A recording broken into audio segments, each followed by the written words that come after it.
ఆయన అంటున్నాడు, ఇది పిత్రార్జితం, నేను అమ్మను అంటున్నాడు, కావాలంటున్నాడు. భార్యకి తెలిసింది, యెజబెలికి, ఎందుకు నా భర్త ఇలా ఉన్నాడని గమనించింది. వెంటనే ఏం చేసిందంటే తప్పుడు సాక్ష్యాలను పెట్టింది, తప్పుడు తాకీదులు వ్రాయించి ఏం చేసింది, నాబోతునే చంపించేసింది. అప్పుడు ఏలియాను దేవుడు పంపించేమన్నాడు, ఎక్కడైతే నాబోతును నువ్వు చంపావో అక్కడే నీ రక్తమును కుక్కలు నాకినట్లు చేస్తానని దేవుడు అన్నాడు. అంటే అక్కడ నాబోతు ఎవరంటే ఒక బీదవాడు. ఆ బీదవాని యొక్క మొర ఎవరు విన్నారు చూసారా? అంటే బీదల పక్షాన దేవుడు ఉన్నాడా లేదా చెప్పండి ఒకసారి.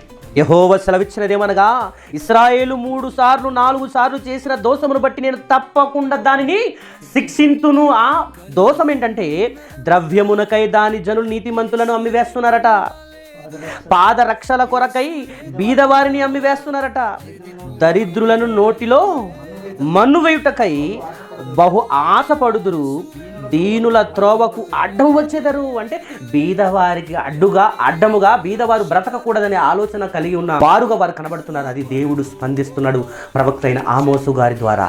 అంటే దేవుడి యొక్క ఆవేదన ఎలా ఉంది చెప్పండి. బీదల పక్షాన దేవుడు ఉన్నట్టు మనకు కనబడుతుంది. ఆనాటి ప్రజా జీవనముతో చెలగాటం ఎవరు చేస్తున్నారు? అక్కడ ఉన్నటువంటి వ్యాపారం చేసేవారు, ధనికులు, గొప్పవారుగా ఉన్నవారు ఏం చేస్తున్నారంటే వారిని అన్యాయం చేస్తున్నారు, మోసం చేస్తున్నారు, నీతిమంతులను ద్రవ్యముగా డబ్బు కమ్మేస్తున్నారు, పాదరక్షలు ఇచ్చి బీదవారిని కొనేస్తున్నారు. అలాంటి పరిస్థితులు జరుగుతున్నప్పుడు దేవుడు ఊరుకుంటాడు చెప్పండి? బీదవారి మొర దేవుని దగ్గరికి వెళుతుంది. మనం అనుకోవచ్చు, ఇతను బీదవాడు, ఇతను ఏం చేసినా ఎవరు పట్టించుకోరు అని మనం అనుకోవచ్చు. కానీ బీదవాడు చిన్నది బాధపడ్డా దేవుడు వింటాడు. అక్కడ బీదల మొర ఎక్కడికి వెళ్తే చెప్పండి? ఒకవేళ పని చేయించి, కఠినంగా పని చేయించి రూపాయి ఇవ్వకపోతే, తిండి పెట్టకపోతే దేవుడు ఏమంటున్నాడంటే వారి మొర, బీదవారి మొర నా దగ్గరకు వస్తుంది అంటున్నాడు. ఎంతటి భయంకరమైన విషయం ప్రేమని దేవుని వల్లరా.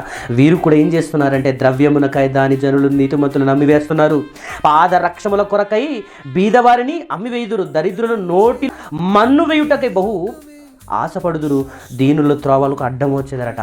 ఈరోజు సగటు బీదవాడు బ్రతకటానికి వీలు లేకుండా చేస్తున్నది ఎవరు చెప్పండి? ఉన్నవారే కదా. ఆ ఉన్నవారు చేస్తున్న ఆ ద్రోహానికి, అన్యాయానికి దేవుడు స్పందిస్తూ యాకోబు యొక్క అతిశయస్పదము తోడని యెహోవా ప్రమాణము చేయునదేమనగా వారి క్రియలను నేను ఎన్నడును మరువను అంటున్నాడు. చూసారు? అంటే దేవుడు ఏం చేస్తున్నాడు? జరుగుతున్న ప్రతి సంఘటన దేవుడు చూస్తున్నాడు. బీదవారికి అన్యాయం జరుగుతుందా? దేవుడు చూస్తున్నాడు. బీదలు బాధపడుతున్నారా? దేవుడు చూస్తున్నాడు. చూస్తూ ఆయన అంటున్న మాట ఏంటంటే వారి క్రియలను నేను ఎన్నడును మరువను అంటున్నాడు. ఇందును గూర్చి భూమి కంపించదా అంటున్నాడు. చూసారా?